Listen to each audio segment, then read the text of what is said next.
This episode of Manage Smarter is presented by Sales Fuel Coach, our adaptive sales coaching featuring 5-minute quick coaching personalized to each sales rep.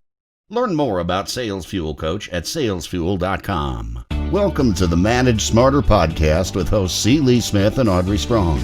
We're glad you're here for discussions on new ways to manage smarter, hire, develop and retain talent, improve results, and propel team performance to new heights. This is the Manage Smarter podcast. When you say the word engagement and you spell it with an I, why would you spell it with an I? Hello, everyone. Welcome to the Manage Smarter podcast. I'm Audrey Strong.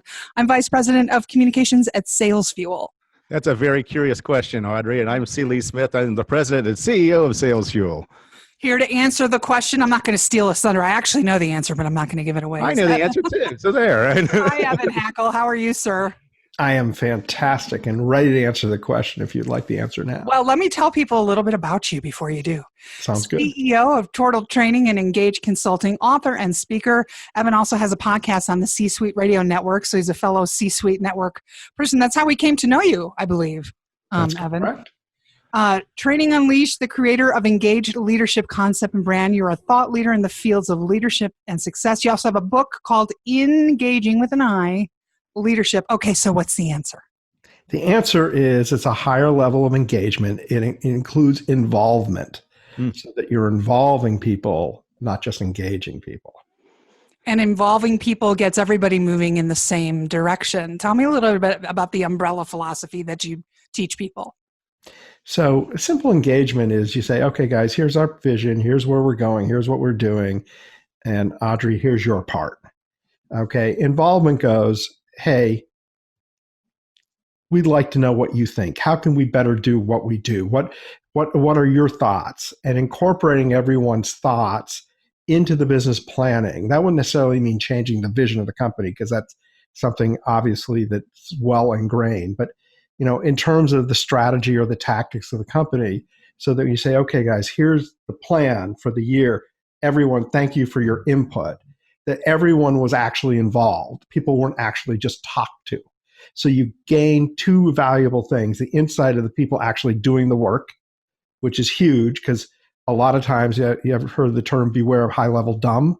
Well, it's a real problem. And secondly, people that are involved, engage with an I, have a whole different attitude about supporting the organization because they were part of the process and they have ownership in the process. And when people have ownership, they act differently than people that sit back and say, I just can't believe what these people are thinking we're doing. Do they know nothing? Mm-hmm. And that change from ownership to ownership has a huge impact on companies. I was fortunate. I ran a company. We had an average growth rate of 29% for 20 years. Grew from very small to 10 billion in system-wide sales in 20 years through this concept of engagement and involving people and not talking down to people, but really understanding and being able to work together as a team. A lot of my fellow managers and leaders will do an engagement survey or just an annual survey asking employees what they think. And what I see happen sometimes, though, is that they fail then to communicate what everybody said in the survey or what the overriding themes are. Then they fail really to meet and do anything about it. So how do you get them past that and then go to the next step, which is what you're talking about, which is where the managers aren't sitting in a room somewhere trying to figure out solutions to the problem, where you're trying to get everybody engaged and trying to be part of the solution? Well, I'm glad you brought that up, because size of the organization exponentially makes engagement more difficult, but not impossible. So you want a process where, if you're in a very large organization, surveys of people are certainly a good thing to do. There's nothing wrong with them, particularly if they're open-ended. But people have to know that people actually listen to them and you've shared results and you've given results. But I like to go to another level, which essentially is where you go to the level of management above, the people that don't have managers, and you ask them, hey, get your team together, and here's an exercise we'd like you to do with that team to give us insight. And then those managers then bring that information up to the next level. So the information keeps flowing to the key stakeholders who eventually will be in the final discussions on the strategy and tactics for the company. So it is absolutely possible. I did it in organizations, with 30, 40,000 people. I consulted with an organization that had likely 50 or 60,000 people in the entire organization, and you can get interaction and feedback. It just got to be more planned, more deliberate, more thought out. To get the buy-in. What are some of the other characteristics of people who are fully engaged, other than having those team meetings and the information and the ideas percolating from the bottom up, as you say? Well, people that are engaged, you're going to find the turnover to be much lower. You're going to find them recruiting for you. You're going to find them selling for you. When you believe in something, your actions are different. And when you make a business, and I use this term like a family, where people, I'm not saying it's literally like a family, but people care at this deeper level. They don't fight. They don't argue like brothers and sisters. Not that part of family, right? Right. No, not the fighting for sure, but the passion and the support. The big question, Net Promoter Score, is would you recommend this to a friend, right? And if a person works at a company and they would recommend working there to a friend, that's a lot different. I mean, have you ever talked to somebody and said, what do you think of the company? Would you recommend I work there? And person says, no, stay away. I mean, I hear that all the time. There are tons of statistics out there that talk about the very high percentage of people that wish they worked for a different company. And it makes a difference how people act when they're positive, when they believe and they're passionate. They're more productive. I'm going to circle back to that group exercise you mentioned. One of the things I liked about the book, there's lots of group exercises in there. Can you maybe share one or two of them then with everybody that they can try out on their own? Well, I'll tell you the one that I like the most is the simplest exercise there is. It's not really a group exercise, but it's simply going around and asking everyone in their own words to share the vision of the company. And that's an eye-opener. It is an eye-opener. And, there's this whole, theory of, different areas of awareness. And I'm sure you've heard this is, where the lowest level of awareness is you don't know what you don't know. And then the next level is you know what you don't know. Then the next level is you know what you need to know and you know it. And then the last level is you know it, but you don't know what you know. You're a subconscious competent, meaning you don't even know why, you just do it. It's just natural. I mean, if we all sit back and think about breathing, we breathe every day. If you said, describe how you literally breathe, we have no clue. And what happens is that people at the high ends of businesses, they know what the company needs to do, but they just know it so inherently, they don't go to that next step of sharing it. Yeah, it's hard to communicate that. It is. It's very hard. And then follow up with asking people how do they contribute to the company's success is really a very powerful exercise too. So a lot of times most people don't even understand the importance of what they do and how what they do matters. And it's important. You have an accountability component to that exercise, though, when you ask people, what are you doing in your role with this company to facilitate the vision that we're trying to create? Can you talk about that piece of it? Well, what you want people to do is to directly be able to identify those key things, and then how can they learn to be better? How can they create a personal development plan where you sit down with somebody and say, what are the things that we need to do together to get you to the next level to be better? Right. And that to me is, a really important part. I'm thinking about another word that begins with IN. And you have engagement. So the impact of what you call engagement on inclusion. And I would think that the two would be linked somehow. And that's one of the things that we're all kind of chasing, which is, trying to to get not only diversity, but also trying to get, once they're in the company, is to actually get them involved in the company and be playing key roles. Yeah, I totally believe that the culture of a company where people are engaged is much more inclusive. There's less barriers. If people understand whatever, not just what they do, but what other people do and how their roles are important, is very, very much a part of a culture that you want to build. Acceptance of people and recognizing that each person has a different role, a different place, is extremely important. And this wasn't precisely in the book, but I think it's a very relevant point, is you want everyone doing what they're good at. You want everyone playing from their strengths. And the thought of, oh, well, you're really bad at accounting, so we're going to train you to be the greatest accountant in the world. You're better off, hey, you're really good at selling. Mm-hmm. Let's build on that skill set, and let's have you spend more time selling and have someone else do your bookkeeping or your paperwork for you than trying to teach you to be the best at doing paperwork. What's the 5-to-1 rule? Go ahead and explain that. Okay, the 5-to-1 rule is just the heart of creating positivity in an organization. So the concept is really simple. You want 5 positive comments for every negative. And the reason why you want 5 positive comments for every negative is that when people see that you catch them doing something right, they appreciate it. And when you have something that you do need to correct, when they know how much you do well, they're very open to it. And then when you want to go talk to them, they want to hear it because you're much more likely to say something good than bad. And then they know how much you care.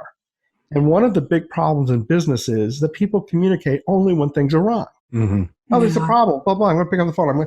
I'm going to call and this is wrong. You're doing this wrong. Hey, how come you haven't made your sales numbers? Hey, how come production's down? How come you're not doing this? How come you're not doing this? And every single thing you're saying is negative. And they think, oh my goodness, all this person does is think that I am bad at what I do. So this concept of consciously looking for catching people doing things well and doing that to the point that 5-to-1, and it can be simple as shooting them an email or a text. In our company, we do monthly meetings. We actually take time at the end of the meeting to recognize people specifically. It's not like, hey, yeah, you're doing great. Thank you. It's, you did this, this, and this, and that's great. Mm-hmm. And we really appreciate that. And when you create this culture of positivity, people like to hear from their managers, and they're much more receptive to hearing constructive advice than they are when all you're doing is giving them constructive advice. Plus, it seems they hear the constructive stuff more than the positive stuff. So even if they were a 1-to-1 ratio, they would still have the impression then that all you do is bitch and complain about my work, even though that you're given equal numbers. So that's what I really like about the 5-to-1 ratio, because it gives you a fighting chance of making them feel like there's some balance there. Yeah. There was a book a long time ago that used to talk about compliment somebody, tell them what they need to improve, and then compliment them again. Mm-hmm. And a very famous book. I'll leave it nameless. Is it that sandwich technique that we hear so much about? Yes. Okay. And the problem with the sandwich technique is that people don't actually necessarily hear the part in the middle that needs to be fixed because you sandwiched it and you confused it. So when I have constructive criticism, I'm not going to sit there and give them 5 good things and now here's the one thing you need. Right? I'm catching them 5 different distinct times. Mm-hmm. And then when I have something constructive, it's a conversation about it. And only that. And only that. And I don't need to sandwich it because I've already done a good job showing them that I've caught them doing so many things right and that I care about them because I know them, because I've observed them doing so many great things. I sort of liken that to the employee that is sort of an introvert and isn't a squeaky wheel. So when they come to you with a complaint or a concern, it really bothers them. That kind of a thing. It carries more weight when you do it that way. And is that implementing that really the difference in your mind between being a manager and being a leader? That was one of the things I also wanted to ask you, because you say they're two different things, and I'd love to hear your definition of the difference. Well, a manager is a role and a responsibility, most leaders have, by the way, of the day-to-day running of the business. A manager is a person that, is looking at the numbers, looking at the forecast, is hiring people, is doing reviews, is coaching, all of those things.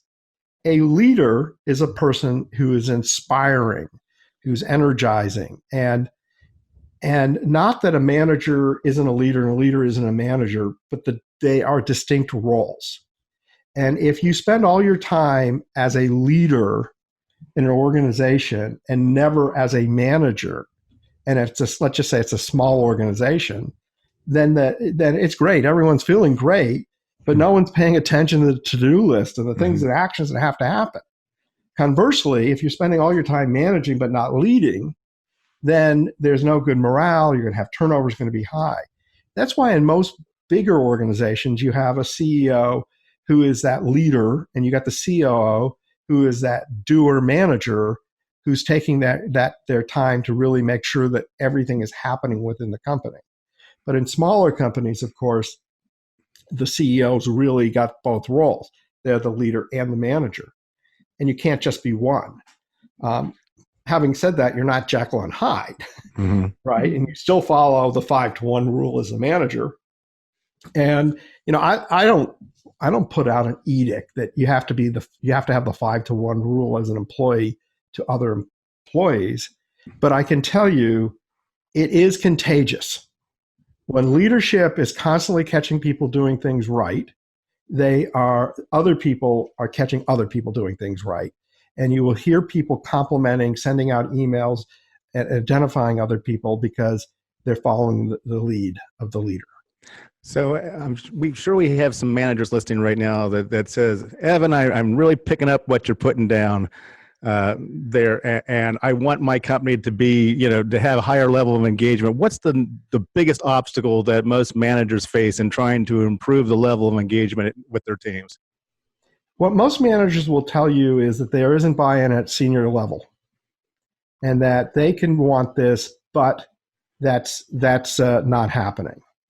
And so I will say the biggest obstacle is people realizing no matter what level you are in the company, you can make a difference, and you can be the mirror that other people follow. And that even if you don't have that top role, by you being outstanding at what you do, you will have greater support within the organization, and that's how you get to the top. That makes sense. Well, I know you're looking, the book is Engaging Leadership, and I know you're looking for speaking opportunities, Evan. So the website is Evan Hackel, that's Hackel, speaks.com, Hackel on Twitter, Evan Hackel on LinkedIn. And do you want to tell us a little bit about the book? Well, the book is basically 21 ways to elevate and be a stronger leader. It's spelled with an I. You can get it on Amazon or any place like that. I will tell you that the book isn't just about leadership in business. It's about leadership in life. It will help you in your relationships. It will help you with your friends. It will help you if you're involved in any organization. And it is full of ideas and suggestions to improve communication. And it can have and I'm very proud of the book, a very powerful impact on people's lives. So that's why I do these shows. That's why I wrote the book. Well, it's fantastic. We're so glad you're here today. We hope everybody will share this podcast far and wide, tell a friend or a colleague. I'm going to do the sales pitch. Subscribe, rate, and review. We need the 5 stars to help move us up in the rankings.